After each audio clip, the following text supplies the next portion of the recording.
وَلَقَدْ أُوحِيَ إِلَيْكَ وَإِلَى الَّذِينَ مِن قَبْلِكَ لَئِنْ أَشْرَكْتَ لَيَحْبَطَنَّ عَمَلُكَ وَلَتَكُونَنَّ مِنَ الْخَاسِرِينَ۔ اور اے پیغمبر، تمہاری طرف اور ان پیغمبروں کی طرف جو تم سے پہلے ہو چکے ہیں یہی وحی بھیجی گئی ہے کہ اگر تم نے شرک کیا تو تمہارے اعمال برباد ہو جائیں گے اور تم نقصان اٹھانے والوں میں ہو جاؤ گے۔ بل اللہ فاعبد وکن من الشاکرین وما قدر اللہ حق قدره والارض جميعا قبضته يوم القيامة والسماوات مطويات بيمينه سبحانه وتعالى عما يشركون۔ بلکہ اللہ ہی کی عبادت کرو اور شکر گزاروں میں رہو، اور انہوں نے اللہ کی قدر شناسی جیسی کرنی چاہیے تھی نہیں کی، اور قیامت کے دن تمام زمین اس کی مٹھی میں ہوگی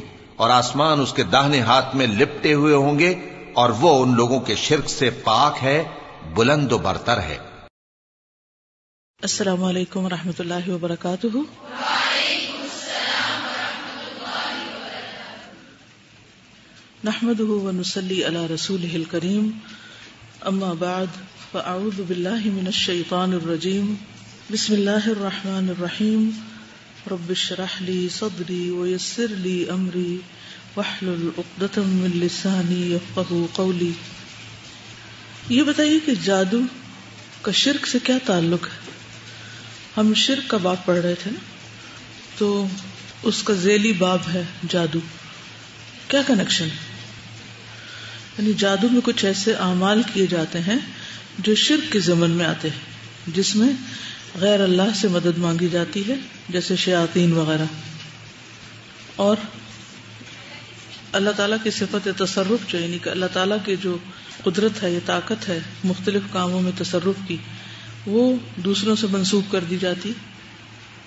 بعض اوقات جادوگر یہ بھی شو کرتے ہیں کہ وہ غیب کا علم جانتے ہیں، اپنے آپ کو نفع و نقصان کا مالک سمجھتے ہیں، یعنی دوسروں کو نفع یا نقصان پہنچانے کا دعویٰ کرتے ہیں کہ ہم جادو کے ذریعے کوئی چیز حاصل کر لیں گے یا پھر کسی کو کوئی نقصان دے سکیں گے، حالانکہ ایسا ممکن نہیں جب تک کہ اللہ تعالیٰ نہ چاہے۔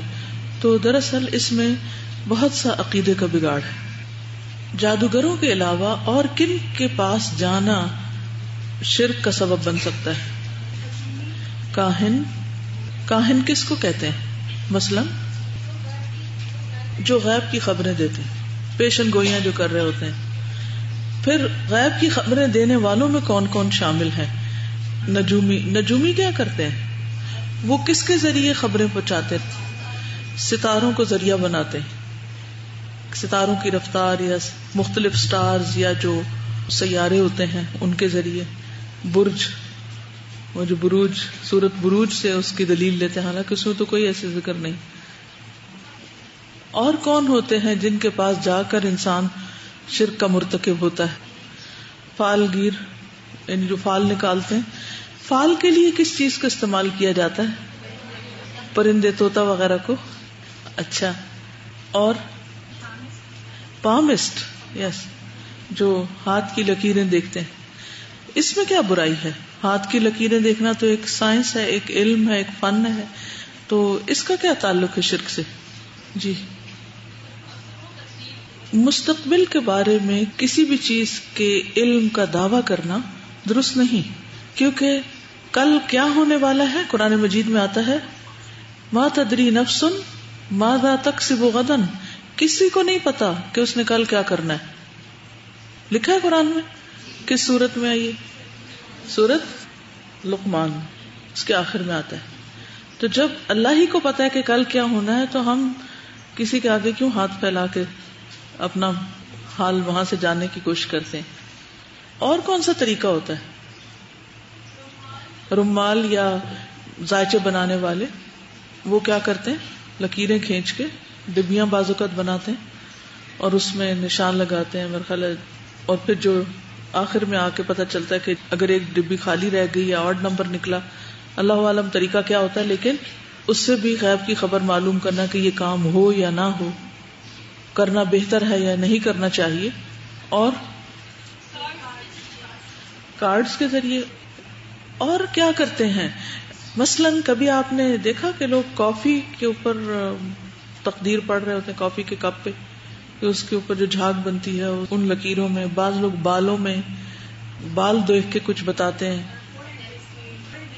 فور ہیڈ دیکھ کے. وہ تو چلے پھر بھی فراست اور سمجھداری اور انسان کے چہرے کو ایک دیکھ کے ایک اندازہ ہو جاتا ہے کہ یہ شریف انسان ہے یا کوئی بدماش ہے. وہ علم فراست کہلاتا ہے. اس کا غیب سے تعلق نہیں ہوتا، وہ صرف چہرے کی ظاہری علامات کو دیکھ کر، جیسے قرآن مجید میں کہا ہے نا کہ غریب لوگوں کو جن کو صدقہ دینا چاہیے ان کو کہاں سے پہچانا جائے؟ تعرفہم بسیماہم. تو ان کا چہرہ دیکھ کے، ان کی پیشانی دیکھ کے تم پہچان جاؤ گے. یعنی ظاہری اثرات سے کچھ پہچانا، لیکن اس سے یہ خبریں دینا کہ اس کا فیوچر کیا ہوگا، یہ درست نہیں. دیکھیے کوئی بھی جو کسی چیز کا دعویٰ کرے نا، اس کو ایک ہی جملہ بولا کرے، قل ہاتوا برہانکم ان کنتم صادقین. اگر تم اپنے اس دعوے میں سچے ہو تو ہمیں کوئی دلیل دے دو، ہم بھی مان جائیں گے، ہمیں کوئی مشکل نہیں. اور اگر کوئی دلیل نہیں ہے تو کیا کسی انسان کو یہ بات زیب دیتی ہے کہ وہ کسی کی تباہی کا فیصلہ کرے؟ کیا آپ کو وہ حدیث معلوم ہے جس میں نبی صلی اللہ علیہ وسلم نے فرمایا کہ جو کسی کے بارے میں کہے کہ وہ تباہ ہو گیا، وہ خود اس سب سے بڑھ کے ہلاک ہونے والا ہے. ہمیں کسی کے بارے میں بھی کوئی حق نہیں دیا گیا کہ ہم اس کے مستقبل یا جنت یا جہنم کے فیصلے کریں کہ وہ کہاں جانے والا ہے یا اس پہ کیا گزرنے والی. اصل چیز یہی ہے کہ آپ کے پاس معیار ہونا چاہیے اور اس کے مطابق آپ پھر چیزوں کو پرکھیں. جی علم العادات سے بھی لوگ کچھ مستقبل کی پیشن گوئیاں کرتے رہتے ہیں، ڈیٹ آف برتھ سے یا ناموں کے حروف کے اعداد کو جمع تفریق کر کے کہ یہ نام رکھنا اچھا ہے یا نہیں. ان چیزوں سے بھی پرہیز کرنا چاہیے. جی ویدر اپ ڈیٹس جو ہوتی ہیں یہ اسباب کے ذریعے ہوتی ہیں. وہ انہوں نے ایسے آلات اور مشینیں لگائے ہوتے ہیں جس سے وہ دیکھ رہے ہوتے ہیں کہ ہواؤں کا رخ کدھر جا رہا ہے، یا سیٹلائٹس کے ذریعے زمین کے اوپر جو مختلف جگہوں سے بادلوں کی موومنٹ ہوتی ہے ان کی رفتار دیکھ کے کچھ اندازہ صرف کیا جاتا ہے کہ کتنے گھنٹے میں کس جگہ تک پہنچ جائے گا تو وہاں بارش ہونے کا امکان ہے. یہ علم غیب سے تعلق نہیں رکھتا. علم غیب تب ہوتا یہ جب وہ بغیر کسی ذریعے کے یہ بتاتے کہ بارش ہونے والی. مثلا آپ کو بخار ہے اور کوئی شخص صرف دیکھ کے آپ کو کہے کہ آپ کو بخار ہے بغیر کسی ذریعے کے، تو ہاں شکل سے اور چہرے سے اگر وہ کچھ علامات ظاہر ہو رہی ہیں کہ وہ سرخ ہے، یہ ایک ڈاکٹر اور تجربے کی بنیاد پہ کہہ رہا ہے تو وہ ایک علم کی بنیاد پہ کہہ رہا ہے، غیب دانی کا وہ دعویٰ نہیں کر رہا. یا وہ تھرمامیٹر لگا کے آپ کو ٹیمپریچر بتا رہا ہے. تھرمامیٹر لگا کے کوئی اگر بتاتا ہے کہ آپ کو یہ بخار ہے یا فلاں بیماری ہے، یا بعض لوگ نبض دیکھ کے بتاتے ہیں، تو وہ جو آپ کی ہارٹ بیٹس ہوتی ہیں، یہ جسم کے اندر کی گرمی سردی کا جو مزاج ہوتا ہے اس سے بعض بیماریوں کی نشاندہی ہوتی ہے. یہ سب اسباب کے ذریعے ہے. غیب دانی بدون اسباب یا صرف تیر تکے کی بنا پر کوئی بات کہنے کو کہتے ہیں، تو یہ شرک میں نہیں آئے گا. ٹھیک ہے. اسی طرح یہ جو آتا ہے نا قرآن مجید میں کہ کوئی شخص یہ نہیں جانتا کہ کس جگہ مرے گا، کہاں فوت ہوگا، کسی کو نہیں پتا. کئی دفعہ آپ نے دیکھا ہوگا کہ انسان کی موت لکھی ہوتی ہے تو وہ خود بخود وہاں پہنچ جاتا ہے. اور اسی طرح کہ کوئی مادہ کیا جنے گی. اب بغیر آلات کی مدد کے اگر کوئی یہ دعویٰ کرتا ہے تو یہ شرک ہے. لیکن اگر آلات کے ذریعے کوئی چیز معلوم کرتا ہے تو وہ اندازہ درست بھی ہو سکتا ہے اور نہیں بھی ہو سکتا. جیسے ویدر کی پریڈکشن بعض اوقات درست نہیں ہوتی، وہ صرف ایک اندازہ ہوتا ہے اور وہ ایک ذریعے سے ہوتا ہے، ایک مشین کے ذریعے دیکھ کے بتاتے ہیں. جی مثلاً آپ کسی کو دعا دیتے ہیں یا اللہ اس شخص کو صحیح کر دے، اللہ اس کو صحت دے، اللہ اس کو صحت دے، یا اللہ اس کو صحت دے. اب ان الفاظ میں کیا ہے؟ دعا ہے نا ایک، لیکن اردو میں بول رہے ہیں، مانگ اللہ ہی سے رہے ہیں. تو کوئی بھی ایسا لفظ جس میں اللہ ہی کو پکارا جائے، چاہے وہ عربی زبان کا لفظ ہو یا غیر عربی کا، اگر اللہ سے مانگ رہے ہیں تو کوئی حرج نہیں ہے اس میں. ٹھیک ہے. پر اسرار الفاظ نہیں ہونے چاہیے. ٹھیک، دعائیہ الفاظ ہو سکتے ہیں. تجربے اور مشاہدے کی بنا پر اگر کسی چیز کا ایک احساس ہو رہا ہو تو وہ ایک اور چیز ہے، وہ سبب ہے. اس میں ایک جس چیز کے اندر ایک سبب ہے وہ تو ٹھیک ہے. نیکسٹ آگے شروع کرتے ہیں. درخت، پتھر یا قبر وغیرہ سے برکت حاصل کرنا. کیا آپ میں سے کوئی یہ سمجھتا ہے کہ جہاں کوئی نیک شخص دفن ہو وہاں برکت ہوتی ہے؟ کیا ہم کسی بھی نیک شخص کے بارے میں یہ دعویٰ کر سکتے ہیں کہ وہ واقعی کامیاب ہو گیا اور وہ اپنی قبر کے اندر واقعی جنت کے باغوں میں سے ایک باغ میں ہے؟ کسی کے بارے میں ہم فیصلہ کر سکتے ہیں؟ نہیں. ارشاد باری تعالیٰ ہے افرأیتم اللات والعزی ومناة الثالثة الاخرى. اب ذرا تم بتاؤ، تم نے کبھی اس لات اور عزا اور تیسری ایک اور دیوی منات کی حقیقت پر غور کیا ہے؟ یہ جو ہم نے پڑھا تھا نا صفات میں شرک، اللہ تعالیٰ کا ایک نام ہے الالہ، تو الالہ سے مؤنث اللات بنایا گیا ہے، تو یہ ایک بت کو نام دے دیا گیا. پھر العزا جو ہے یہ العزیز جو صفت ہے اللہ کی اس سے مشابہ. یہ کچھ دیویوں کے نام تھے جو اہل عرب نے رکھے ہوئے تھے. سورۃ النجم کی آیت ہے اب ذرا بتاؤ تم نے کبھی اس لات اور عزا اور تیسری ایک اور دیوی منات کی حقیقت پر غور کیا ہے کہ ان کی کیا حقیقت ہے؟ جیسے ہمارے ہاں مختلف بزرگوں کے اصل نام کے علاوہ کچھ نام ان کو دے دیے جاتے ہیں اور وہ صفاتی نام ہوتے ہیں. ان ناموں میں بھی شرک ہوتا ہے. مثلا کسی بزرگ کا کوئی صفاتی نام بتائیے. غوث اعظم، ان کا اصل نام کیا تھا؟ عبد القادر جیلانی. انہوں نے اپنا نام کیا رکھا ہوا ہے کہ وہ القادر جو اللہ کی صفت ہے ان کے بندے ہیں، اور بندوں نے ان کا نام کیا رکھ دیا کہ وہ سب سے بڑے فریادیں سننے والے، لوگوں کی مشکل آسان کرنے والے. تو یہ کیا ہے؟ دراصل صفاتی شرک ہے، صفات میں شرک ہے، اللہ کی صفات میں کسی اور کو شریک کرنا ہے. بہرحال لات کے بارے میں علامہ ابن کثیر فرماتے ہیں لات ایک سفید پتھر تھا جس پر خوب نقش و نگار کیا گیا تھا. اس کو ایک مکان میں سجا بنا کر رکھا گیا تھا اور اس مکان کے ارد گرد ایک بہت بڑی اور مضبوط چار دیواری بنائی گئی تھی جس کو خوبصورت پردوں سے سجایا گیا تھا. اس کے باقاعدہ پجاری اور پروہت تھے. یہ اہل ثقیف کا بت تھا. تمام عرب اس پر فخر کیا کرتے تھے. دراصل لات نیک شخص تھا. حجاج کرام کو ستو پلایا کرتا. جب فوت ہو گیا تو لوگوں نے اس کی قبر کو اپنے مقاصد کے لیے اختیار کر لیا اور آہستہ آہستہ اس کا بت بنا کر پوجا شروع کر دی. جناب رسالت مآب صلی اللہ علیہ وسلم نے سیدنا مغیرہ بن شعبہ رضی اللہ عنہ کو اس کے گرانے کے لیے بھیجا. انہوں نے پہلے تو اس کو مسمار کیا یعنی گرایا اور پھر آگ لگا کر جلا دیا. جس طرح بنو ثقیف نے پتھر اور قبر دونوں کی الوہیت کو مد نظر رکھتے ہوئے ان کی عبادت شروع کر دی تھی، یعنی پتھر اور قبر کو الہ بنا رکھا تھا. اسی طرح آج کل لوگ قبروں پر بڑے بڑے کتبے اور اونچی قبریں بھی بنا لیتے ہیں اور وہاں عبادت شروع کر دیتے ہیں. اور جیسے یہ انہوں نے کیا ہوا تھا نا کہ اس کو سجایا ہوا تھا اور پھر پردے لٹکائے ہوئے تھے اور بہت اہتمام کیا ہوا تھا اور لوگ اس سے بہت محبت کرتے تھے اس جگہ سے. پھر اسی طرح العزا کے بارے میں علامہ ابن جریر یوں لکھتے ہیں عزا ایک درخت تھا جس کو چار دیواری میں گھیر لیا گیا تھا. اس کو بہت خوبصورت پردوں سے مزین کیا گیا تھا. یہ درخت مکہ مکرمہ اور طائف کے درمیان ایک واد نخلا میں تھا. قریش مکہ اس درخت کی بے انتہا عزت اور توقیر کرتے تھے. یہ پتھر اور درخت دراصل نشان کے طور پر تھے جن کی دراصل قبریں یا جگہ بنائی گئی تھی، لوگوں کی زیارت گاہیں. امام نسائی اور ابن مردویہ ابو الطفیل سے روایت کرتے ہیں کہ رسول اکرم صلی اللہ علیہ وسلم نے جب مکہ مکرمہ فتح کر لیا تو سیدنا خالد بن ولید کو وادی نخلہ کی طرف بھیجا کہ جا کر عزا کو کاٹ دیں.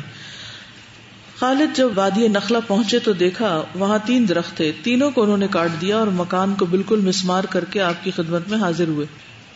رسول اکرم صلی اللہ علیہ وسلم نے فرمایا دوبارہ جاؤ، تم نے کوئی کام نہیں کیا. سیدنا خالد دوبارہ وہاں پہنچے تو عزا کے پجاریوں نے انہیں دیکھتے ہی پہاڑ کی پناہ لی اور یا عزا کے نعرے بلند کرنے لگے. سیدنا خالد اس مقام کے قریب گئے تو کیا دیکھتے ہیں کہ ایک عورت بالکل برہنہ حالت میں ہے، ننگی ہے. اس کے بال بکھرے ہوئے ہیں اور مٹی اٹھا اٹھا کر اپنے سر پہ ڈال رہی. سیدنا خالد تلوار کے وار سے اس کا کام تمام کر دیا. رسول اکرم صلی اللہ علیہ وسلم کی خدمت میں حاضر ہو کر تمام واقعہ بیان کیا. آپ صلی اللہ علیہ وسلم نے فرمایا وہی عورت عزا تھی. یہی صورتحال یا اس سے بھی بڑھ کر آج کل اولیاء کی قبروں اور مزاروں پر دکھائی دیتی ہے. قبروں مزاروں پر رنگ برنگی پٹیاں، کپڑے، چادریں، چراغاں، عجیب و غریب کرامات کی نسبت اور بجائے عبرت کی جگہ ہونے کے اسے زیارت گاہ میں تبدیل کرنے کا عمل، یہ سب سرگرمیاں بظاہر خوبصورت مگر شرک کا باب کھول کر اس میں داخل کرنے والی ہیں. منات مکہ اور مدینہ منورہ کے درمیان قدید نامی علاقے میں یا قدید نامی علاقہ میں ایک جگہ مشلل ہے. یہاں منات دیوی کا بت نصب تھا. خزاع، اوس اور خزرج تینوں قبیلوں کا یہ مشترک بت تھا. یہ تینوں قبیلے اس کی بے حد تعظیم و توقیر کرتے تھے، حتیٰ کہ حج کے لیے احرام بھی یہیں سے باندھا کرتے. یہاں مشرکین آ کر بطور تبرک جانور ذبح کرتے اور خون گراتے اور بہاتے. فتح مکہ کے سال رسول اللہ صلی اللہ علیہ وسلم نے حضرت علی کو اس کو گرانے کے لیے بھیجا، چنانچہ انہوں نے اسے منہدم کر دیا. عن ابی واقد اللیثی قال خرجنا مع رسول اللہ صلی اللہ علیہ وسلم الى حنین ونحن حدثاء عہد بکفر وللمشرکین السدرہ یعکفون عندها وینوطون بها اسلحتهم یقال لها ذات انواط فمررنا بالسدرہ فقلنا یا رسول اللہ صلی اللہ علیہ وسلم اجعل لنا ذات انواط كما لهم ذات انواط فقال رسول اللہ صلی اللہ علیہ وسلم اللہ اکبر انها السنن قلتم والذی نفسی بیدی كما قالت بنو اسرائیل لموسیٰ اجعل لنا الہا كما لهم آلهة قال انکم قوم تجہلون لترکبن سنن من کان قبلکم. ترمذی. ابو واقد اللیثی بیان کرتے ہیں کہ ہم جنگ حنین کے موقع پر رسول اللہ صلی اللہ علیہ وسلم کے ساتھ مقام حنین کی طرف جا رہے تھے. ہمارا زمانہ کفر ابھی نیا نیا گزرا تھا. راستے میں ایک جگہ بیری کا درخت آیا جس کو ذات انوات کہا جاتا تھا. مشرکین اس درخت کے پاس بیٹھنا باعث برکت خیال کرتے تھے اور اپنے ہتھیار بھی اس پر لٹکاتے تھے. ابو واقد فرماتے ہیں کہ چلتے چلتے ہم ایک بیری کے درخت کے پاس سے گزرے تو ہم نے آپ سے عرض کی یا رسول اللہ صلی اللہ علیہ وسلم جیسے ان مشرکین کے لیے ذات انوات ہے ہمارے لیے بھی ایک ذات انوات مقرر کر دیجئے. رسول اللہ صلی اللہ علیہ وسلم نے یہ سن کر اللہ اکبر کہا اور فرمایا بخدا تم بالکل وہی بات کہہ رہے ہو جو بنی اسرائیل نے حضرت موسیٰ سے کہی تھی کہ ہمارے لیے کوئی ایسا معبود بنا دے جیسے ان لوگوں کے معبود ہیں. تو موسیٰ علیہ السلام نے فرمایا تم بڑی نادانی کی باتیں کرتے ہو. پھر فرمایا تم بھی اگلی امتوں کے طریقہ کار پر چلو گے، یعنی جیسے پہلے قوموں نے یہ کام کی تم بھی کرو گے.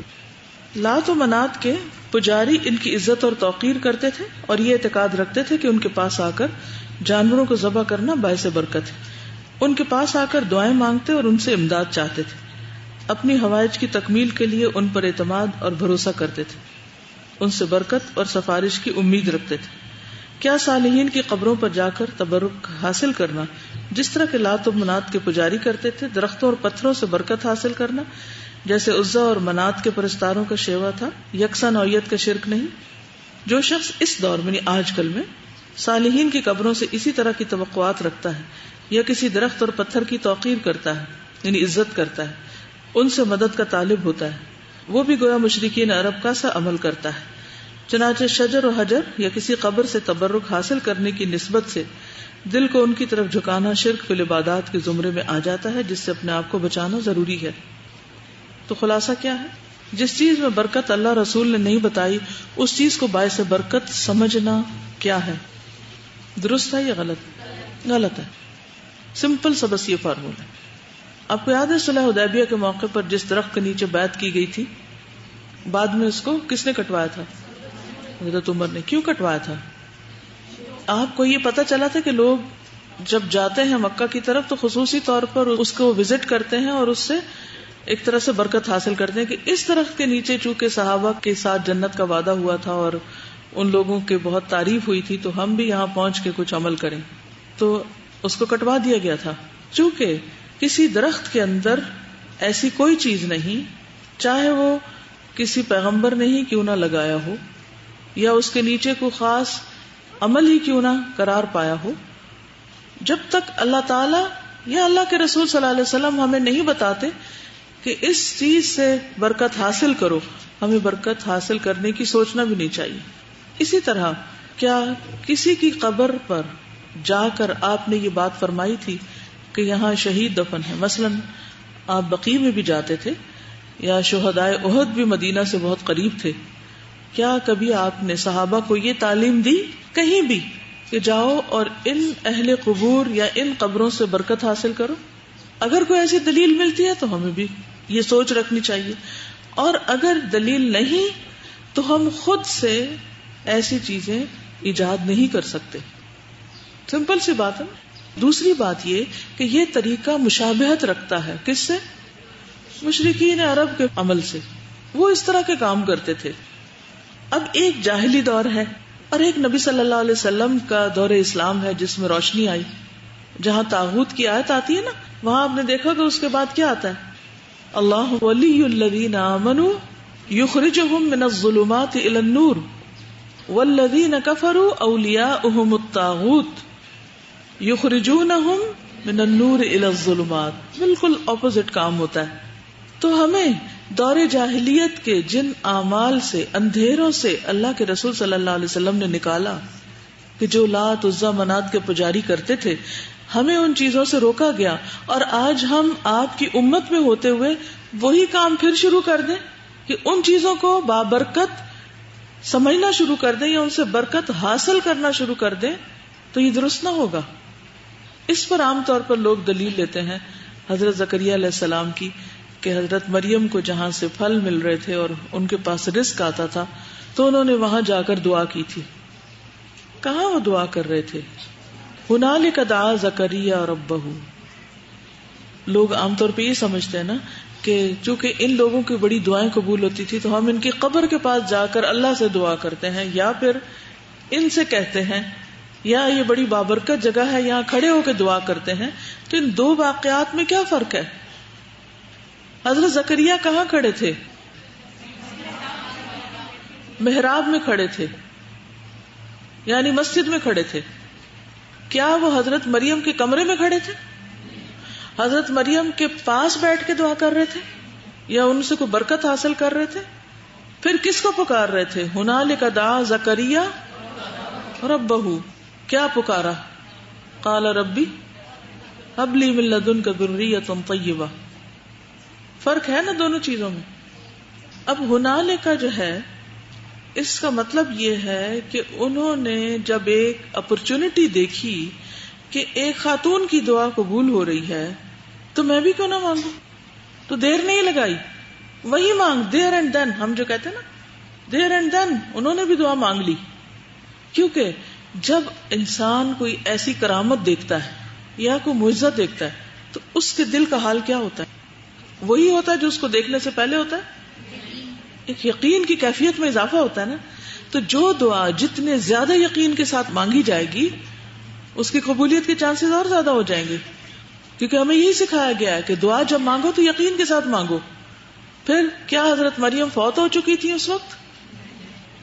نہیں.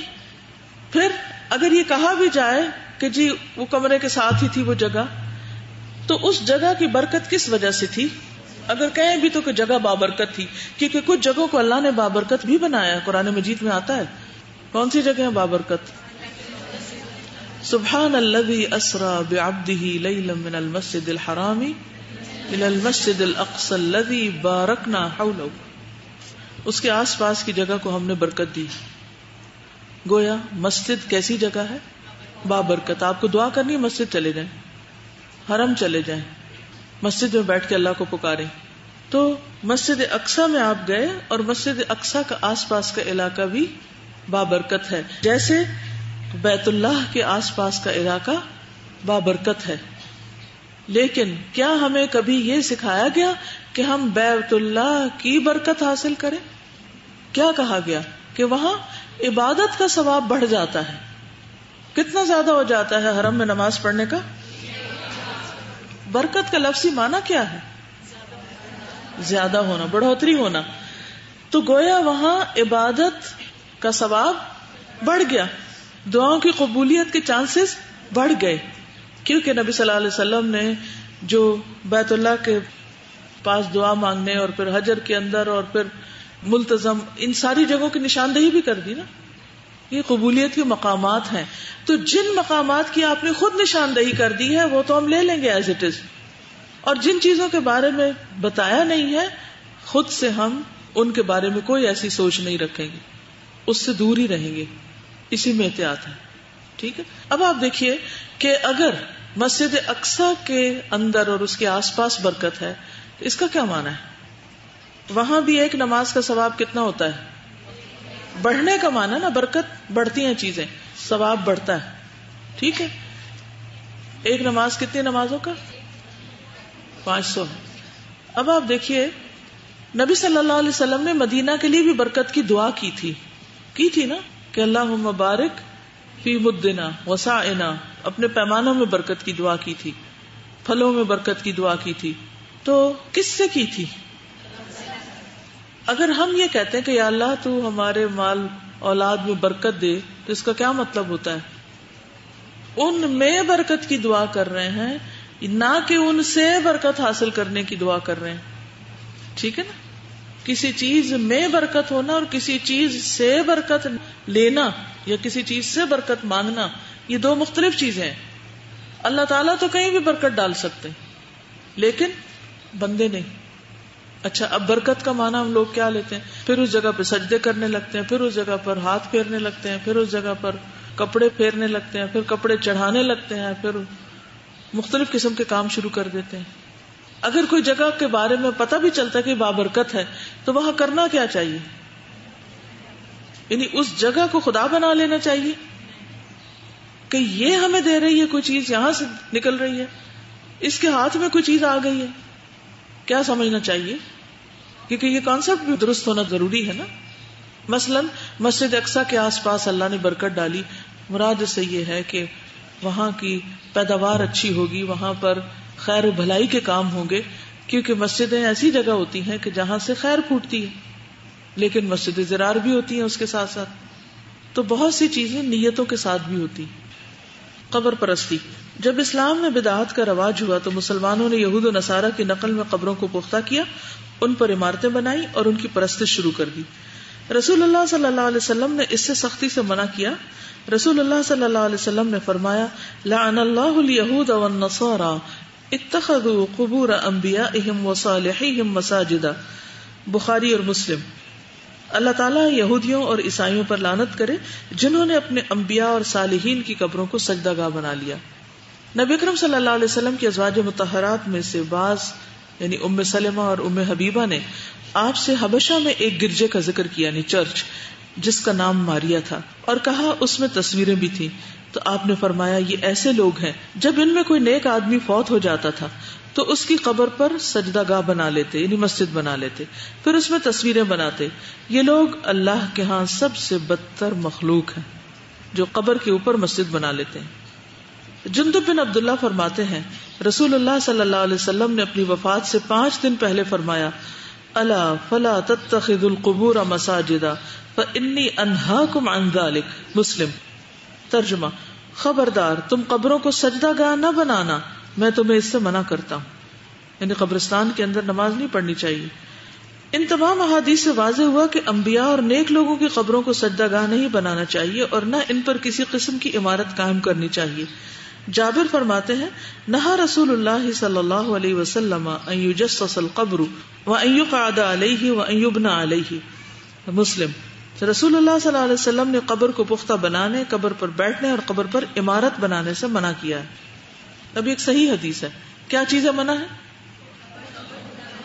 پکی کرنا، قبر پر بیٹھنا اور قبر پر کوئی بلڈنگ یا عمارت یا کوئی مسجد یا کوئی بھی چیز بنانا. اتنی واضح احادیث کے باوجود مسلمانوں میں قبروں پر عمارتیں بنانے کا سلسلہ جاری ہے. امام ابو حنیفہ کے شاگرد امام محمد فرماتے ہیں ہم ناپسند کرتے ہیں کہ قبر پکی بنائی جائے یا اس کو لیپ کیا جائے یا اس کے پاس مسجد بنائی جائے یا کوئی نشانی رکھی جائے یا اس پہ کتبہ لگایا جائے. امام مالک فرماتے ہیں حضور صلی اللہ علیہ وسلم نے اللہ تعالیٰ سے دعا کی تھی اللہم لا تجعل قبری وثنا یعبد اشتد غضب اللہ علی قوم اتخذوا قبور انبیائہم مساجدا. اے اللہ میری قبر کو وثن نہ بنانا جسے لوگ پوجنا شروع کر دیں. ان اقوام پر اللہ کا غضب اور قہر نازل ہوا جنہوں نے اپنے انبیاء کی قبروں کو عبادت گاہیں بنا لیا تھا. کتنی سخت بات ہے. ان قوموں پر اللہ کا غضب نازل ہوا تھا جنہوں نے یہ کام کیا تھا. تو جن علاقوں میں یہ کام ہو رہے ہوں وہاں اللہ کی رحمتیں کیسے برس سکتی. ایک اور حدیث میں امت کو نصیحت کرتے ہوئے آپ نے فرمایا لا تتخذوا قبری وثنا یعبد، مسند احمد، تم میری قبر کو وثن نہ بناؤ کہ اس کی عبادت شروع ہو جائے. اب وثن کیا ہے؟ قرآن مجید میں یہ لفظ آتا ہے، اس کی جمع آتی ہے کیا؟ اوثان. اوثان وثن کیا معنی ہوتا ہے؟ بت. ٹھیک ہے، لیکن مورتی اور وثن میں فرق ہوتا ہے. ٹھیک ہے، ایک ہوتی ہے مورتیاں. مورتی کیا ہوتی ہے؟ جو کسی انسانی شکل میں کوئی یا کسی جانور کی شکل کا کوئی اسٹیچو بنانا. لیکن وثن جو ہوتا ہے ضروری نہیں کہ جاندار کا ہو. بت دو طرح کے ہوتے ہیں، کسی کے نام کی تصویر یا مورتی بنا کر اسے پوجا جائے، عربی میں اس کو صنم کہتے ہیں. اور اگر کسی جگہ درخت، پتھر، لکڑی یا کاغذ کو کسی کے نام کا مقرر کر کے پوجا جائے اسے وثن کہتے ہیں. مجھے پہلی دفعہ سیریا میں اتفاق ہوا کہ وہاں پر ہم مختلف مدارس، مساجد اور پرانی بلڈنگز دیکھ رہے تھے. تو ایک جگہ پر ہم گئے تو وہاں کچھ بھی نہیں تھا، نہ مسجد تھی، نہ مدرسہ تھا، نہ کچھ اور. بس ایک کمرہ سا تھا اور اس کے اندر کچھ کپڑے وغیرہ لٹک رہے تھے. تو مجھے بڑا عجیب سا لگا کہ یہاں کیا ہوتا ہے، یعنی نہ یہ مسجد ہے، نہ یہ مدرسہ ہے، نہ یعنی یہاں تو کوئی کام ہی نہیں ہے. تو انہوں نے کہا کہ یہاں سے فلاں بزرگ گزرے تھے اور انہوں نے یہاں آرام فرمایا تھا، تو ہم نے اس جگہ کو یعنی اس کا ایک احاطہ بنا کے متبرک سمجھ کر مخصوص کر دیا ہے. اب وہ جگہ لوگوں کی زیارت گاہ بن گئی ہے، مزار بن گیا ہے. مزار کا مطلب ہوتا ہے جس جگہ کو کثرت سے وزٹ کیا جائے، وہ مزار بن گیا ہے. کیونکہ میرے مائنڈ میں مزار کا لفظ تھا جیسے کوئی قبر ہوتی ہے نا، تو قبر بھی نہیں تھی وہاں، مسجد بھی نہیں تھی، کچھ بھی نہیں تھا. تو واٹ از دس؟ خالی جگہ. تو خالی جگہ کو صرف اس لیے بابرکت بنا لیا گیا کہ یہاں سے کوئی نیک شخص گزرا تھا یا وہ یہاں بیٹھا تھا یا بیٹھتا تھا، اینڈ دیٹس اٹ. اب باقی لوگ جا رہے ہیں وہاں سے کیا لینے؟ برکت لینے. تو آپ دیکھیے کہ اس کی کیا دلیل ہے کہ جہاں سے کوئی نیک شخص گزر جائے یا بیٹھ جائے اس کو تم کوارڈن کر لو اور وہاں پہنچ کر عبادت شروع کر دو. اور کچھ لوگ بیٹھ کے وہاں قرآن پڑھنا شروع کر دیں یا کوئی نمازیں پڑھنے لگ جائیں یا کچھ اور کریں. دلیل نہیں ہے نا کوئی. ہمارا عقیدہ کس پر بیسڈ ہے؟ دلیل پر. دلیل کہاں سے ہوگی؟ قرآن و سنت. بات ختم. اچھا، ان کاموں سے کیوں روکا گیا؟ Just for the sake of fun بھی کیوں نہیں کرنے دیا گیا؟ کیوں نہیں کرنے؟ اس کی کیا حکمت ہے؟ وجہ کیا ہے؟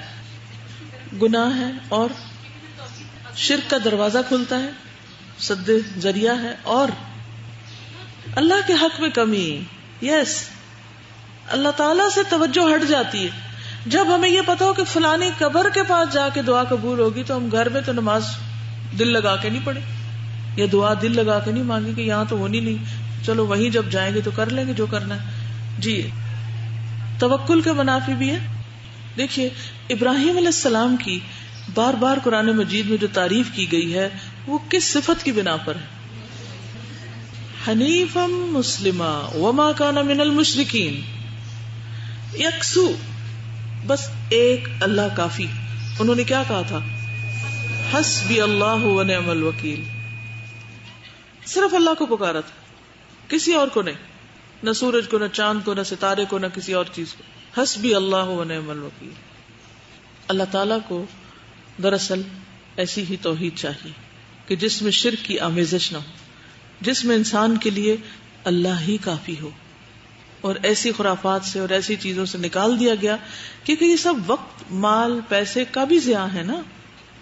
مثلاً اگر کوئی جگہ جو انتہائی پرائم لوکیشن پہ ہو اس میں کوئی کام نہ کیا جائے، صرف اس لیے روک دی گئی ہو کہ کوئی برکت یہاں سے پھوٹ رہی ہے، تو آپ دیکھیے کہ یہ لوگوں کو ان کے حق سے بھی محروم کرنا ہے نا.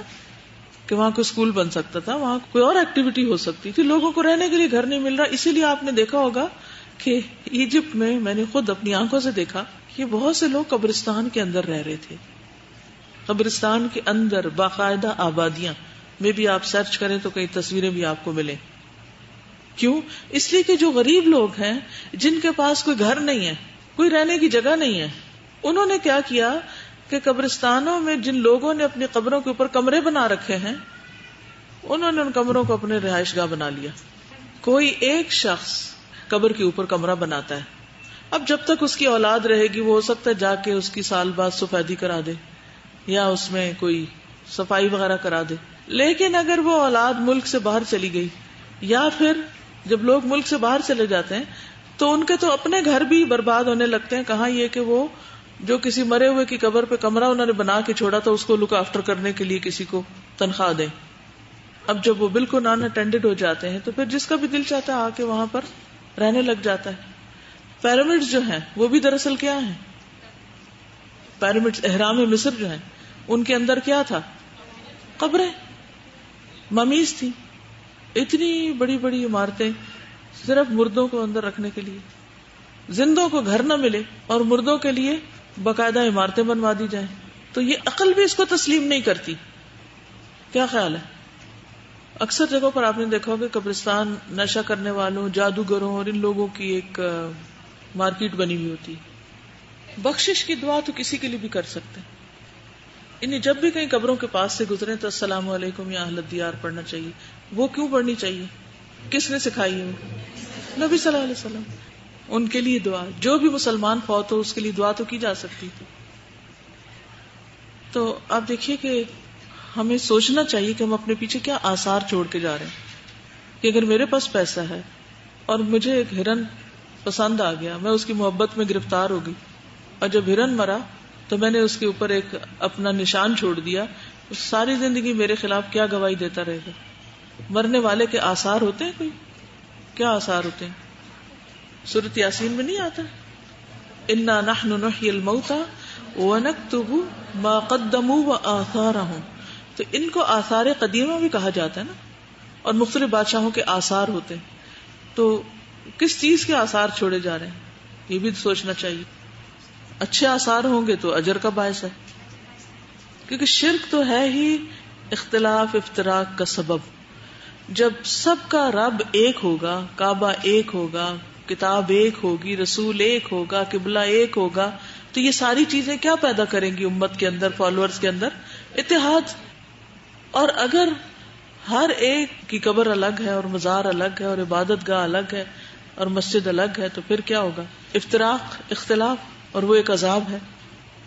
تو بت دو طرح کے ہوتے ہیں، ایک ہے مورتی اور ایک ہے بغیر مورتی کے کوئی درخت یا پتھر جس سے برکت حاصل کی جائے. امام ابن عبد البر فرماتے ہیں وثن صنم ہے، اور ہر اس تصویر کو کہتے ہیں جو سونے، چاندی یا کسی بھی چیز سے ہو، ٹھیک ہے، اور جس کی بھی اللہ کے علاوہ عبادت کی جاتی ہو وہ وثن ہے، خواہ وہ صنم ہو یا نہ ہو. اور جس قبر کی پوجا کی جائے وہ بھی اسی میں شامل ہوگی. یہ قبر بھی مورتی نہیں ہے بلکہ ایک بت کی طرح ہے، وثن. شیخ الاسلام ابن تیمیہ فرماتے ہیں رسول اللہ صلی اللہ علیہ وسلم کے زیر نظر دعائیہ جملے میں لوگوں کو روکا گیا ہے کہ وہ آپ کی قبر پر حاضری دے کر طرح طرح کی بدعات اور شرکیہ اعمال میں نہ پھنس جائیں، کیونکہ جو شخص ایسی جگہ پر جاتا ہے جہاں جانے کا شارع نے حکم نہیں دیا، یعنی خدا رسول نے، وہاں جا کر اللہ تعالیٰ سے خیر و برکت کا طالب ہو، یا نماز پڑھے یا دعا کرے یا قرآن کریم کی تلاوت کرے یا کسی قسم کا ذکر الہی کرے یا کوئی اور عمل صالح کرے، تو شریعت مطہرہ اسے باطل اور معصیت قرار دیتی. البتہ اگر اتفاقیہ وہاں سے گزر ہو تو اپنے لیے اور ان کے لیے خیر و عافیت کی دعا کرے، ٹھیک ہے، ان کی سلامتی کی دعا کرے جیسے کہ سنت کا طریقہ ہے. تاہم اس نیت سے جانا کہ دیگر جگہوں کی نسبت وہاں دعا زیادہ قبول ہوگی ممنوع ہے. ابن تیمیہ مزید فرماتے ہیں مزاروں کو آباد کرنے والے غیر اللہ سے ڈرتے ہیں، غیر اللہ سے اپنی امیدیں وابستہ رکھتے ہیں اور غیر اللہ ہی سے دعائیں مانگتے ہیں. حالانکہ اللہ پاک نے مزاروں کو اپنا گھر نہیں کہا. ایک بہت بڑی دلیل ہے، کسی مزار کو اللہ نے بیت اللہ نہیں کہا، عبادت گاہ نہیں بنایا، تو ہم کیوں بنا لیں؟ جبکہ مسجدوں کو کیا کہا ہے؟ اپنا گھر. بس مزارات مشرکین کے گھر ہیں، اس لیے تو قرآن پاک میں کوئی ایسی آیت موجود نہیں جس میں مزاروں کی تعریف کی گئی، اور نہ حدیث پاک میں ان کی تعریف کا کوئی تذکرہ پایا جاتا ہے. صحیح حدیث میں ارشاد نبوی صلی اللہ علیہ وسلم ہے ہم سے پہلے لوگ قبروں پر مسجدیں بناتے تھے، میں تم کو پورے زور کے ساتھ اس سے روکتا ہوں. نبی اکرم صلی اللہ علیہ وسلم کی قبر مبارک جب مدینہ جاتے ہیں تو لوگ قبر کی زیارت کے لیے بھی جاتے ہیں. نبی اکرم کی قبر مبارک کا مسجد نبوی میں ہونا اس بات پر قطعاً دلیل نہیں کہ ہم قبروں پر مسجدیں بنانا شروع کر دیں یا ہم مسجدوں کے اندر قبریں بنانے لگیں، کیونکہ نہ آپ نے خود اس چیز کا حکم دیا تھا اور نہ آپ کے صحابہ نے آپ کی قبر مسجد میں بنائی تھی، بلکہ اس خوف کے تحت کہ آئندہ آنے والی نسلیں آپ کی قبر کو مقبرہ نہ بنا لیں، انہوں نے آپ کو عام قبرستان میں دفنانے سے گریز کیا تھا، اور آپ کی وصیت کے مطابق ہی کہ انبیاء جہاں فوت ہوتے ہیں وہیں ان کو دفنایا جاتا ہے، تو حضرت عائشہ کے کمرے میں ان کو دفنایا گیا تھا، کیونکہ وہ اس سے پھر ایک طرح سے بچت ہو گئی.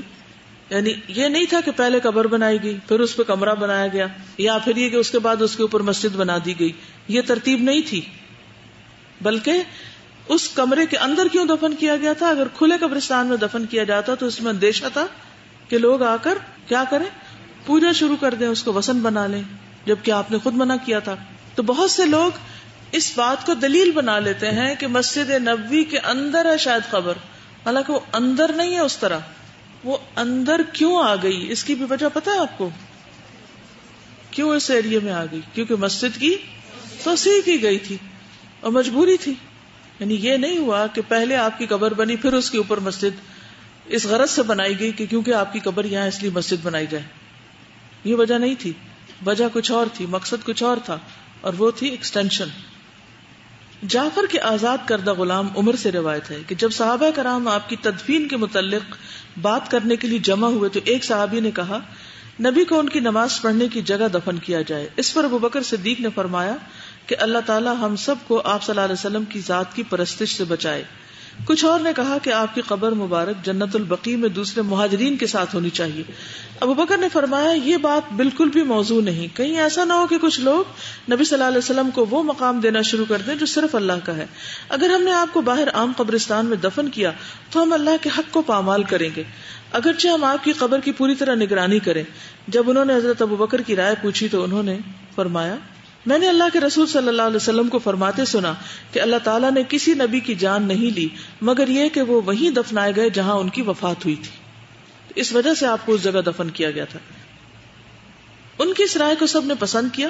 پھر انہوں نے حضرت عائشہ کے حجرے میں آپ کے بستر کی جگہ پر قبر کھودی. حضرت علی، عباس اور فضل بن عباس اور آپ کے خاندان نے آپ کے جسد مبارک کو تدفین کے لیے تیار کیا. عائشہ رضی اللہ تعالی عنہا کا حجرہ مبارک مسجد نبوی سے ایک دیوار کے ذریعے علیحدہ تھا، یعنی مسجد اور حجرے میں دیوار تھی. واحد راستہ ایک دروازہ تھا جو آپ مسجد میں جانے کے لیے استعمال کیا کرتے تھے. روضہ مبارک کو مسجد نبوی سے مکمل الگ کرنے کے لیے اس دروازے کو مستقل طور پر بند کر دیا گیا. ٹھیک ہے، یعنی آپ کی وفات کے بعد وہ دروازہ بند کر دیا گیا تھا، لہٰذا اب روضہ مبارک کی زیارت کے لیے صرف مسجد نبوی کا بیرونی راستہ استعمال ہو سکتا تھا، یعنی باہر کی طرف سے آتے، مسجد سے نہیں کوئی جاتے تھے لوگ قبر کی طرف.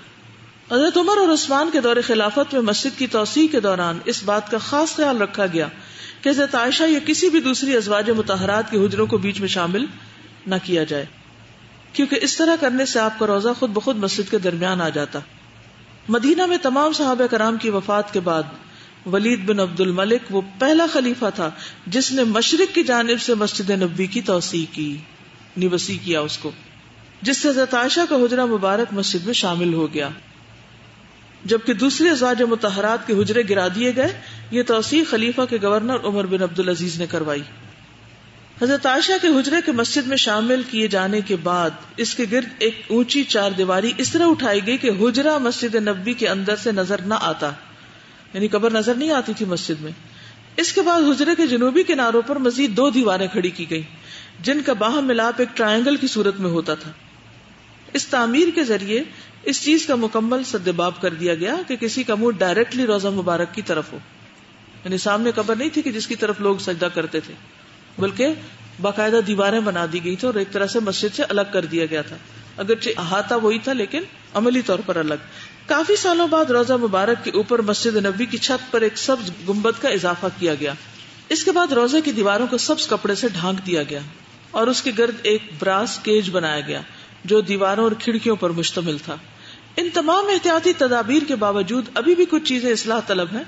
روضہ مبارک کو مسجد سے مکمل طور پر علیحدہ کرنے کے لیے مزید دیواریں کھڑی کرنے کی ضرورت ہے تاکہ لوگ نہ تو ڈائریکٹلی اس کی طرف منہ کر کے نماز پڑھ سکیں اور نہ مسجد کے اندر سے روزے کی زیارت کر سکیں. یعنی مسجد اور روزے کو اب بھی مزید الگ کرنے کی ضرورت ہے. یہ بلال فلپس کی رائے ہے. زیارت قبور. اللہ کے رسول صلی اللہ علیہ وسلم نے مسلمانوں کو زیارت قبور کی اجازت دی، مگر کیا یہ اجازت عام ہے؟ اس ضمن میں علماء کے دو گروہ ہیں. ایک گروہ صرف مسلمان مردوں کے لیے زیارت کے جواز کا قائل ہے. کتنا زیادہ ہی سوال ہوتا ہے عورتیں قبرستان جا سکتی ہیں نہیں، اکثر اس پہ جھگڑا رہتا ہے اور اکثر لوگ یہ پوچھتے ہیں. دوسرا گروہ مسلمان مردوں اور عورتوں دونوں کے جواز کا قائل ہے. جہاں تک پہلے گروہ کا تعلق ہے وہ اس حدیث سے استدلال لیتے ہیں.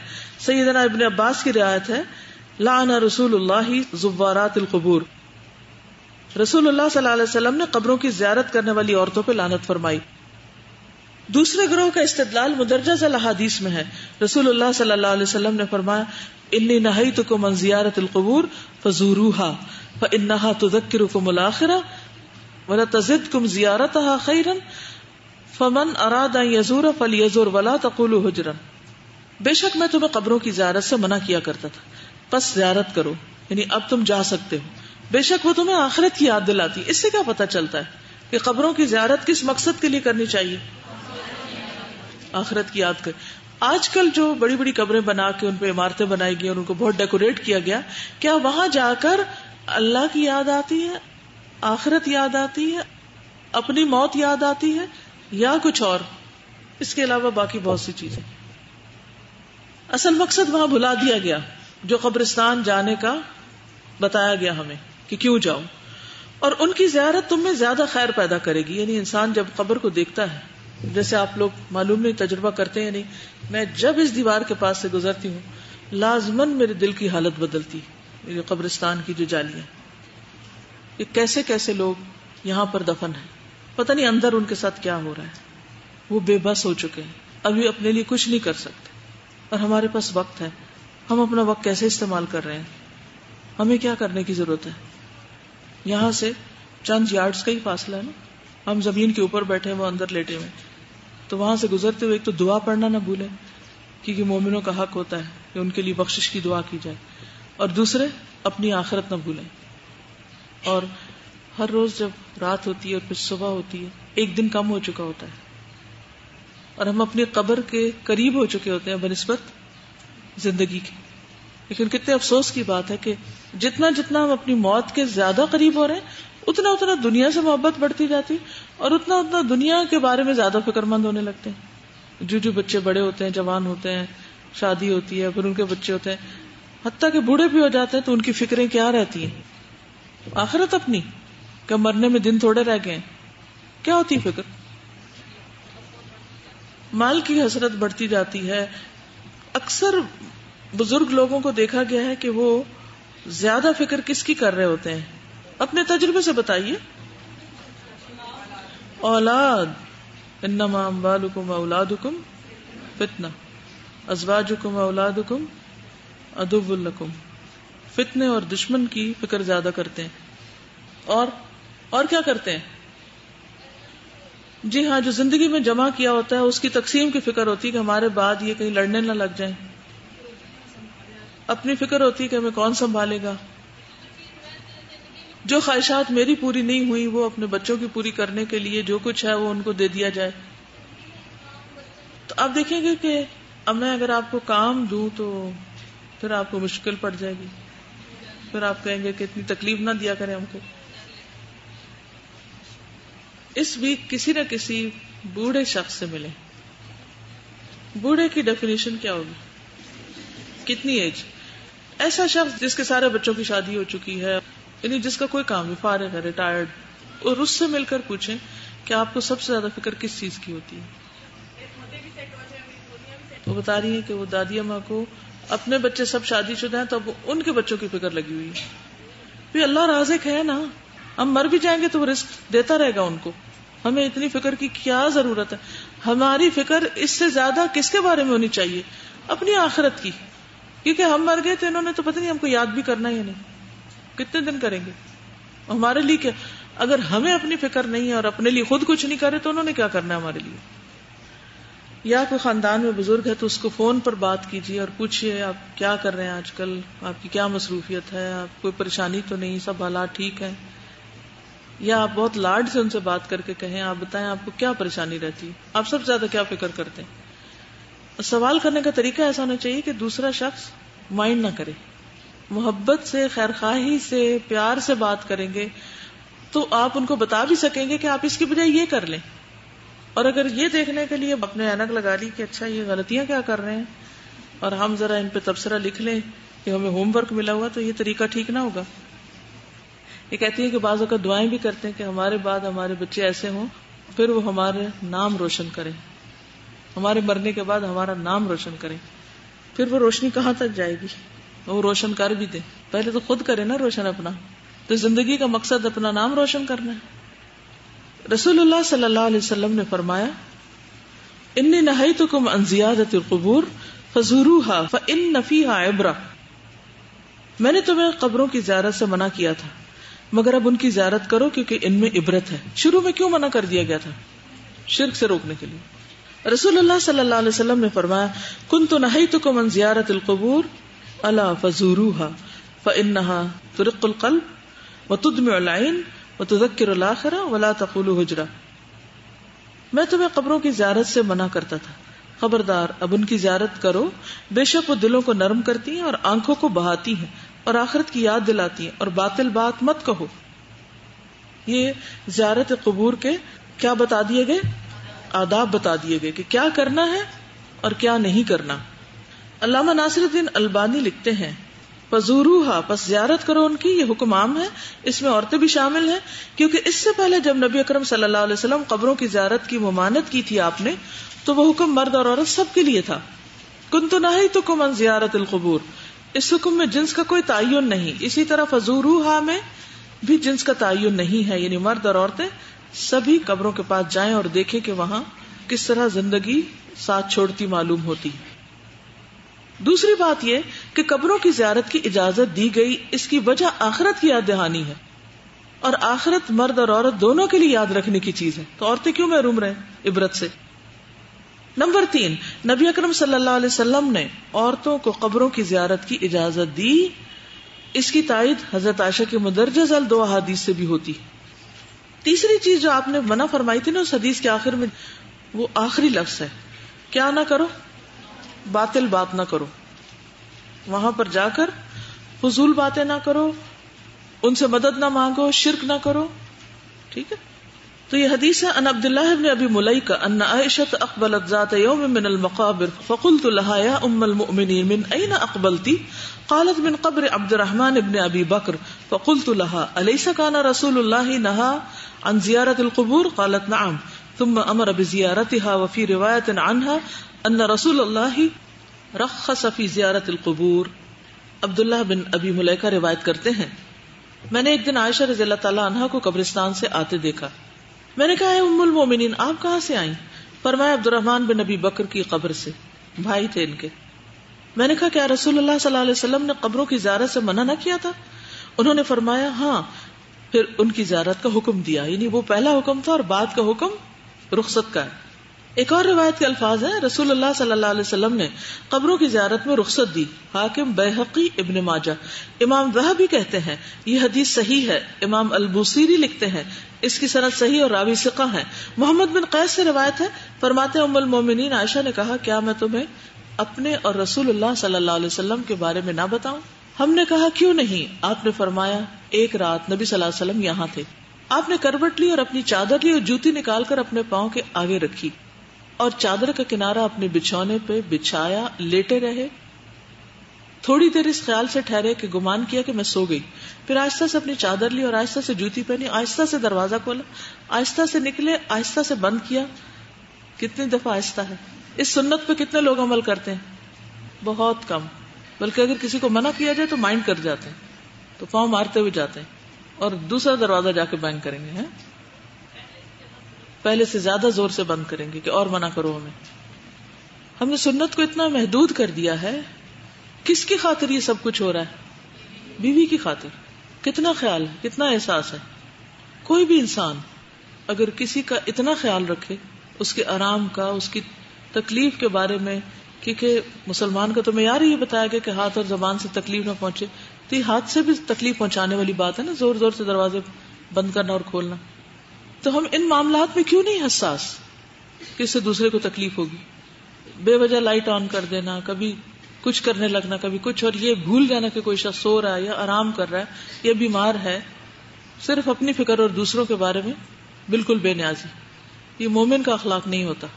بہرحال تو آپ چلے گئے، میں نے بھی چادر لی، سر پہ اوڑی، گھونگھٹ مارا، تہبند پہنا، آپ کے پیچھے چلی یہاں تک کہ آپ بقیع پہنچے. دیر تک کھڑے رہے، پھر دعا کے لیے دونوں ہاتھ اٹھائے 3 بار، پھر لوٹے اور میں بھی لوٹ آئی. اور جلدی چلے، میں بھی جلدی چلی، وہ دوڑے میں بھی دوڑی، اور گھر آ گئے اور میں بھی گھر آ گئی، مگر آپ سے آگے آئی، اور آتے ہی میں لیٹ گئی.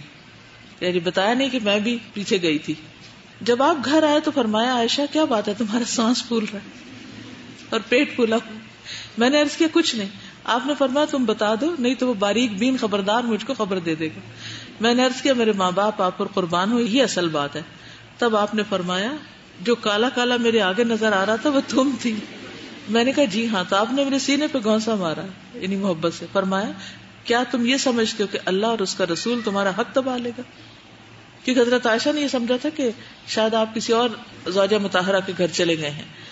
تو حدیث کے الفاظ میں آتا اغیرتی، کیا تمہیں غیرت ہوئی، یعنی کہ تم جیلس ہوئی؟ میں نے عرض کی جب لوگ کوئی چیز چھپاتے ہیں تو اللہ تو اس کو خوب جانتا ہے. آپ نے فرمایا میرے پاس جبریل آئے، جب تم نے محسوس کیا انہوں نے مجھے پکارا اور تم سے چھپایا، میں نے بھی چاہا تم سے چھپاؤں. وہ تمہارے پاس نہیں آنا چاہتے تھے اس لیے کہ تم نے اپنا کپڑا اتار دیا تھا. میں سمجھا کہ تم سو گئی، میں نے نامناسب سمجھا کہ تمہیں جگاؤں. مجھے یہ بھی خوف تھا کہ تم گھبراؤ گی کہ کہاں چلے گئے. پھر جبریل علیہ السلام نے کہا اللہ کی طرف سے یہ حکم ہے کہ بقیع تشریف لے چلیے اور ان کے لیے مغفرت کی دعا کیجیے. حضرت عائشہ کہتی ہے میں نے عرض کی میں کیا کہوں اے اللہ کے رسول صلی اللہ علیہ وسلم؟ تو آپ نے فرمایا کہو السلام علی اہل الدیار من المؤمنین والمسلمین ویرحم اللہ المتقدمین منا والمتأخرین وَإِنَّا إِنشَاءَ اللَّهُ بِكُمْ لَاحِقُونَ. صحیح مسلم.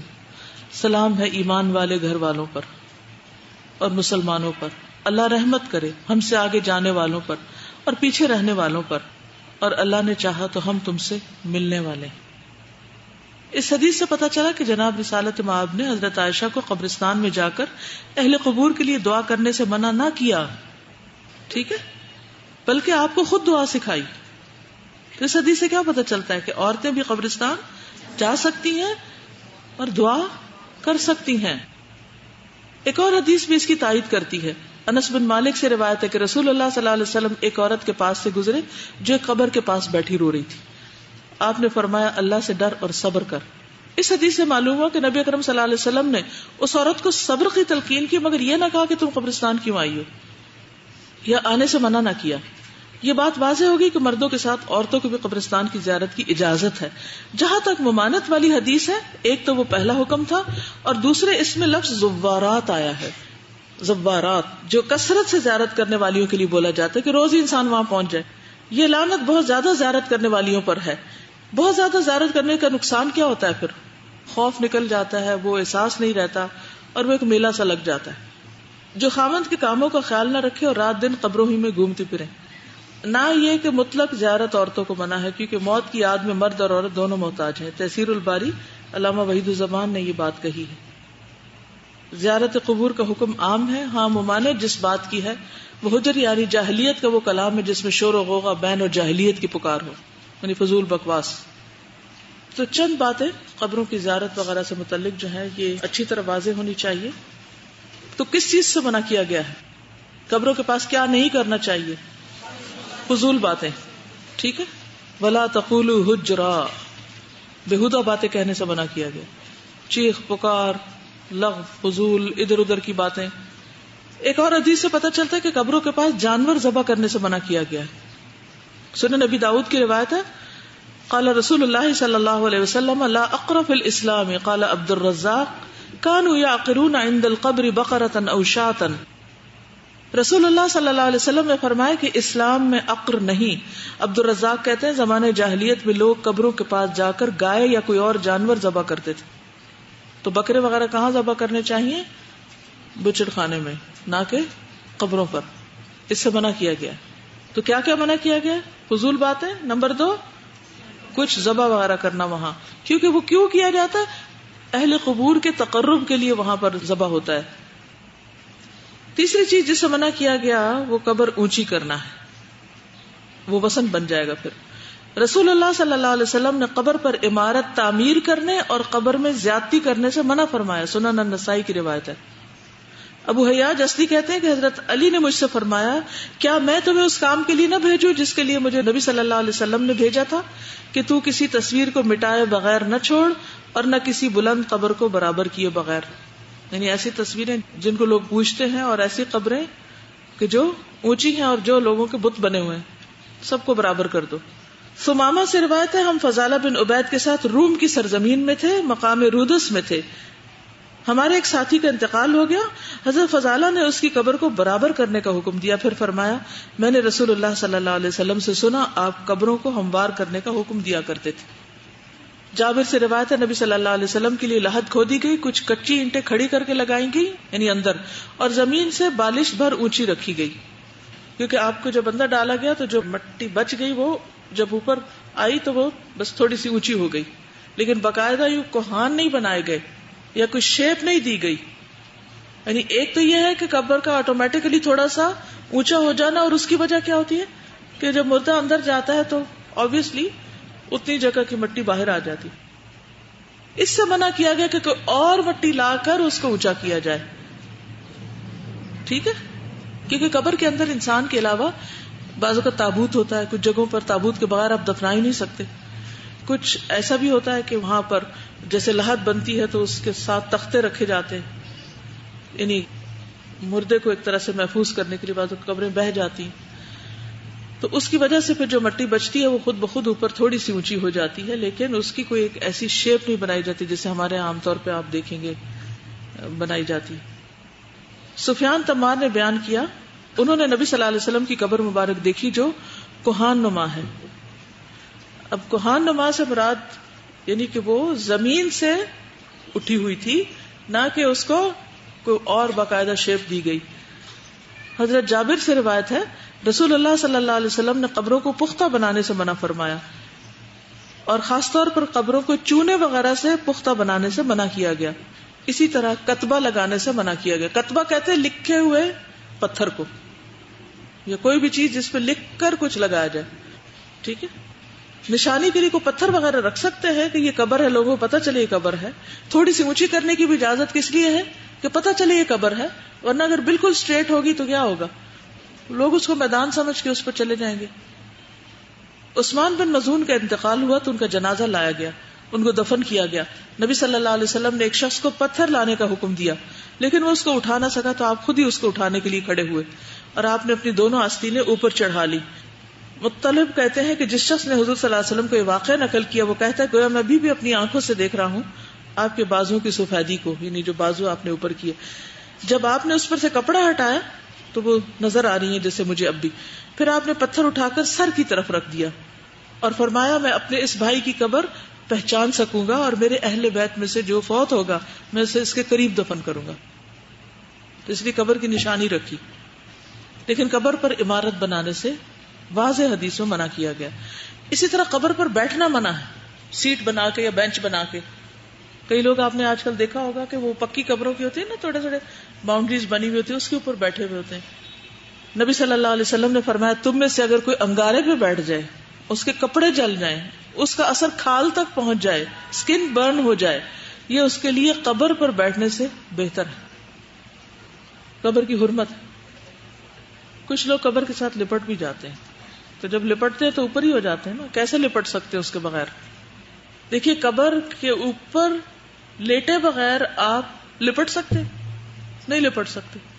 تو جب آپ اوپر لیٹ گئے اس کے تو گویا بیٹھے یا لیٹے ایک طرح سے اوپر آ گئے نا اس کے، تو اوپر بیٹھنا یا لیٹنا منع ہے نا. رسول اللہ صلی اللہ علیہ وسلم نے فرمایا، صحیح مسلم کی روایت ہے، لا تجلسوا علی القبور، قبروں پہ مت بیٹھو. قبروں کے پاس یا اس کی طرف منہ کر کے نماز پڑھنا منع ہے. فرمایا ساری زمین مسجد اور طہارت کا ذریعہ ہے سوائے قبرستان اور حمام کے. حمام کیا ہوتا ہے؟ Wash room. آپ نے فرمایا یہودیوں پر اللہ کی لعنت، انہوں نے اپنے انبیاء کی قبروں کو مساجد بنا لیا. ایک اور حدیث میں مسند احمد کی روایت ہے، فرمایا لا تتخذوا قبری عیدا، میری قبر کو جشن منانے کی جگہ نہ بنانا، عید نہ بنا لینا. پھر قبروں کی زیارت کے لیے خاص تیاری کر کے جانا یہ بھی منع ہے. فرمایا 3 مسجدوں کے سوا کسی کے لیے کجاوے نہ باندھے جائیں، یعنی باقاعدہ پلان کر کے ان کو وزٹ نہ کیا جائے. مسجد حرام، نبی صلی اللہ علیہ وسلم کی مسجد اور مسجد اقصی. اس کے علاوہ اسپیشلی بہت اہتمام کے ساتھ کسی مسجد کی وزٹ، ہاں راستے میں آ جائے، کسی شہر میں آپ گئے ہوئے ہیں نماز پڑھنے کے لیے جا رہے ہیں تو دیکھ لیں، لیکن یہ سوچنا کہ وہ خاص مسجد ان 3 مسجدوں کے علاوہ زیادہ بابرکت ہے، یہ سوچ درست نہیں. عید پہ وزٹ کرنے جاتے ہیں، یہ درست نہیں. کوئی دن مقرر کرنا. پھر اسی طرح خاص تیاری سے مراد یہ ہے کہ مثلا ہم سب یہاں سے ایک ٹرپ لے جائیں شاہی مسجد وزٹ کرنے کے لیے. ہاں کوئی تاریخی چیز دیکھنی ہے تو الگ بات ہے، لیکن یہ سوچنا کہ اس مسجد میں جا کے نماز پڑھنے سے زیادہ ثواب ملے گا فیصل مسجد کی نسبت، تو یہ درست نہیں. وہ تو ٹھیک ہے نا، وہ تو بڑی مسجد میں آپ نے جانے کے لیے کہا ہے کہ بڑی مسجدوں میں جاؤ جمعہ پڑھنے کے لیے. فیصل مسجد جانا منع نہیں ہے، جمعہ پڑھنے کے لیے جانا نہیں منع، صرف زیارت کی بات ہو رہی ہے یہاں پر. کتنے ہی لوگ مسجد تو جاتے ہیں، نماز نہیں پڑھتے وہاں، کیا دیکھ کے شان و شوکت دیکھ کے واپس آ جاتے ہیں. اس کا یہ مطلب ہرگز نہیں کہ کسی شہر میں آپ جائیں تو وہاں اگر کوئی خاص تاریخی مسجد ہے تو اس کو نہ دیکھیں. ثواب کی نیت سے اور برکت کی نیت سے کہ وہاں زیادہ برکت ہے کیونکہ فلاں بادشاہ نے بنوائی تھی، تو یہ ٹھیک نہیں. بہرحال قبروں کی زیارت کے وقت کرنے کا کام کیا کرنے کا کام ہے؟ مغفرت کی دعا. آپ نے خود بھی دعا کی، دعا کا حکم بھی دیا، دعا سکھائی بھی. ایک اور دعا کیا ہے؟ السلام علیکم اہل الدیار من المؤمنین والمسلمین وانا انشاء اللہ للاحقون اسأل اللہ لنا ولکم العافیہ. اور بہت سے لوگ یہاں سے ایک اور مسئلہ نکال لیتے ہیں کہ وہ سلام سنتے ہیں تو پھر اور بھی ساری باتیں ہماری سنتے ہیں. یہ یہاں سے یہ ثابت نہیں کیا جا سکتا. مثلاً آپ اپنے گھر کے باہر کھڑے ہو کے اگر سڑک پہ سلام کریں گھر والے کو تو وہ سن رہا ہوگا، تو قبرستان والے کہاں سے سن سکتے ہیں؟ نشانی لگا سکتے ہیں، کتبہ نہیں. دونوں میں فرق ہے. کتبہ کس سے ہے؟ میں نے اسی لیے بولا تھا جس پر کوئی سٹون کے اوپر انگریو کر کے آپ لکھتے ہیں کچھ، وہ منع ہے. نام اور تاریخ پیدائش اور شعر و شاعری اور معلوم نہیں پوری ہسٹری لکھ دیتے ہیں وہاں. اس کا کیوں منع کیا گیا؟ کوئی حکمت بتائے گا مجھے؟ اچھا سوال کیا آپ نے. کیوں منع کیا نام لکھنے سے؟ اس میں پھر شرک کا ایک دروازہ کھلتا ہے. کہاں سے؟ مثلا کسی بہت نیک شخص کو کہیں دفن کیا گیا اور کتبے پہ لکھ دیا گیا یہ فلاں بزرگ ہیں اور یہ ان کی یہ کرامات تھیں یا کچھ بھی. اب وہ سارے ان کے لوگ فوت ہو گئے جو ان کے دور کے تھے. 500 سال بعد کوئی وہاں سے گزرتا ہے تو وہ پڑھتا ہے تو کیا کرے گا وہ؟ آپ بتائیے کیا کرے گا؟ اندیشہ ہے نا شرک کا یا نہیں ہے؟ تو کوئی حکمت ہوتی ہے نا کسی کام کے کرنے اور نہ کرنے کی. جی ہاں، آئندہ بھی تو وہاں قبر بنے گی نا. اگر سارے کتبے لگا لگا کے شہر بھر دیں تو زندہ لوگ کہاں رہیں گے؟ یعنی کہ آپ میری اس بات کو نیگیٹو سینس میں نہ لیں، لیکن لٹرلی میں جب یہ قبرستان دیکھتی ہوں تو میرے ذہن میں ایک سوال ضرور آتا ہے کہ کیا یہاں ایک اور یونیورسٹی نہیں بن سکتی تھی؟ میں بھی آپ میری سوچ سے چاہیں تو 100% اتفاق نہ کریں، لیکن میرے خیال میں ایک لحاظ سے تو چلو ٹھیک ہے کہ عبرت ہوتی ہے، سبق کے لیے تو بہت اچھا ہے. لیکن اگر کسی بھی شہر کے اندر ایک کے بعد ایک قبرستان ہی بنایا چلے جائیں تو زندہ لوگ تو باہر نکل جائیں گے شہر سے اور مردہ لوگ شہر کے اندر آ جائیں گے. مدینہ میں جو بقیع ہے اس کا ایک ہی سائز ہے. ہوتا کیا ہے وہاں پتا ہے آپ کو؟ ایک طرف سے دفن کرنا شروع کرتے ہیں، ایک مخصوص عرصہ گزرنے کے بعد جب وہ ہڈیاں گل جاتی ہیں پھر وہاں دوبارہ قبریں بنتی ہیں. یعنی آپ سوچئے 1400 سال سے وہاں اب تک لوگ دفن کیے ہی چلے جا رہے ہیں. کیسے ہوتا ہے وہ؟ کیا کرتے ہیں؟ آپ کو مدینہ میں کتنے قبرستان نظر آ رہے ہیں؟ اگر 1400 سال سے وہ یہی کرتے جو ہم کرتے ہیں تو پورا مدینہ کیا بن چکا ہوتا؟ تو طریقہ کیا ہے کہ ہر 100 سال بعد، 50 سال بعد، 20 سال بعد، اللہ عالم کتنے سال کے بعد وہ مردہ بالکل مٹی ہو جاتا ہے تو اس کو کھود لیتے ہیں قبر کو اور اس میں جو ہڈیاں ہوتی چن کے ان کو الگ دفن کر دیتے ہیں، وہاں نیا مردہ دفن کر دیتے ہیں. تو اب یہ طریقہ جو ہے، اب مثلا جنت المعلا جو ہے مکہ میں، وہاں پر بھی اسی طرح ہوتا ہے، ایک کے بعد ایک مردہ دفن کیا جاتا ہے. ورنہ تو صرف چند لوگوں کو اس خاص مخصوص قبرستان میں جگہ ملی اور جو بعد میں آنے والے ہیں وہ اس سے محروم ہو گئے. یعنی جتنی ہمارے ملک میں جہالت ہے، ہماری پرائرٹی نمبر 1 اس وقت کیا ہونا چاہیے؟ جہالت کو دور کرنا. کیونکہ پہلا لفظ دین میں کیا دیا گیا تھا ہم کو، پہلا حکم ہی کہہ لیجئے کیا دیا گیا تھا. تو ہمارے ملک میں تعلیم کا کیا عالم ہے، کتنے پڑھے لکھے لوگ، اور جو پڑھے لکھے ہیں وہ بھی دین کتنا جانتے ہیں. تو یعنی کہ ہر ایک کا اپنا ایک ذاتی رائے ہوتی ہے نا، یہ صرف میری ذاتی رائے ہے. آپ سب اس سے اختلاف کر سکتے ہیں، ضرور اختلاف کیجئے، مجھے اس سے بھی کوئی ڈر نہیں لگتا کہ کون مجھ سے اختلاف کرتا ہے. کیوں؟ اس لیے کہ میں نے آپ کو جواب نہیں دینا، نہ میرا معاملہ آپ کے ساتھ ہے. انسان جب کسی چیز کو دیکھتا ہے تو اس کے دل میں کچھ سوچ آتی ہے نا، عبرت آتی ہے، کوئی خیال آتا ہے، یا اصلاح کا آتا ہے، یا کسی برائی کو روکنے کا آتا ہے، یا کچھ کرنے کا آتا ہے. آنا چاہیے یا نہیں؟ آنا چاہیے نا. تو اگر آپ یوں دیکھیے کہ جب آپ اوپر سے چیزوں کو دیکھتے ہیں نا، مثلا اسلام آباد کا شہر کتنا بڑا ہے، کتنے اسکول ہیں اس میں، کتنے بچے جو ابھی بھی اسکول نہیں جا پاتے، اسکولوں کی فیسوں کا معیار کیا ہے، وہ اسکول کیوں مجبور ہیں زیادہ فیس لینے پر. ساری ایک لمبی کہانی ہے نا. اب اسلام آباد کی ایک زمین کا ایک انچ یا ایک فٹ جو ہے، آپ کو پتا ہے کہ اس وقت جس جگہ پہ آپ بیٹھے ہوئے اتنے فٹ کی بھی قیمت کتنی ہے. یہ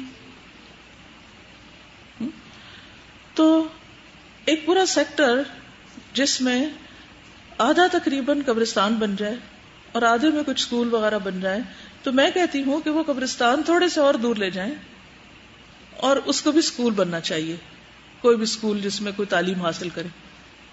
مردوں کی نسبت زندوں کا حق زیادہ ہے. یہ صرف میری پرسنل رائے ہے، نہ میں نے کسی کو مشورہ دیا کہ جا کے یہ کرنا شروع کر دے، نہ یہ کہا کہ اس بیان کو اخبار میں چھاپے. صرف ایک سوچ شیئر کی ہے اس درد کے ساتھ کہ ہماری پرائرٹیز کیا ہیں. یعنی کہ نبی صلی اللہ علیہ وسلم قبرستان میں بھی جا کے کیا کرتے تھے، وہاں بھی آپ سکھا رہے ہیں. تو ہم تو کہیں بھی نہیں سیکھتے سکھاتے. حضرت ابوبکر نے ایک وصیت کی تھی کہ جن کپڑوں میں میں فوت ہوں انہی میں مجھے دفنا دیا جائے، کیونکہ نئے کپڑوں کے حقدار زندہ لوگ زیادہ ہیں. ٹھیک ہے. مثلا اسلام آباد میں جیسے ایک قبرستان بنایا گیا تھا، ٹھیک ہے، اگر اس میں ہم پکی قبریں نہ بناتے، سنت پر عمل کرتے ہوئے مسنون طریقے اختیار کرتے، تو ہمیں ایک اور جگہ کی ضرورت نہ ہوتی، وہ جگہ کسی اور کام آ سکتی تھی. جب ہم کہیں پر بھی دین سے کچھ بھی ہٹتے ہیں نا، تو اس کے نتیجے میں بہت ساری خرابیاں پیدا ہو جاتی ہیں. ٹھیک ہے. تو اس لیے ہر چیز کو اس کی اپنی جگہ پر ہی رکھا جائے. جی دیکھیے، دین کا حکم آپ نے پڑھا اور سنا ہے، تو آپ نام لے کے کیوں سوال کر رہی ہیں؟ اس سے فتنہ ہوتا ہے. اگر اس وقت میں یہ فتویٰ دوں تو آپ کو پتا ہے کہ نتیجہ کیا ہوگا. میرا کام کیا ہے کہ اللہ کا حکم آپ کو سنا دوں، آپ اس کی روشنی میں چیزوں کو دیکھیں، خود دیکھنا سیکھیں. ٹھیک ہے. میں نے تو آپ کو بتا دیا کہ میری رائے میں شہر کے اندر اتنے قبرستان نہیں ہونے چاہیے، کیونکہ وہ زندوں کا حق مارا جاتا ہے. جو مسنون طریقہ ہے دفنانے کا کہ ایک کے بعد ایک لاٹ دفناتے جاؤ اور باقی جگہ انسانوں کے لیے چھوڑ دو. اب کیا ہے کہ ان کے آس پاس اتنی جگہ کھلی چھٹی ہوئی ہیں کہ وہ انسانوں کے رہنے کی جگہ نہیں ہے، اور وہ جگہ پارک بنی ہوئی ہیں، عیدگاہ بنی ہوئی ہیں. کیا یہ درست ہے طریقہ؟ صرف چند ناموں سے بات نہیں بنتی. جنرلی اسپیکنگ آپ دیکھیں، اور نہ ہی باہر جا کے نام لے کے بات کریں کہ یہ ایسا ہے اور یہ ویسا ہے. نبی صلی اللہ علیہ وسلم کا یہ طریقہ نہیں تھا. اوکے. چلیے.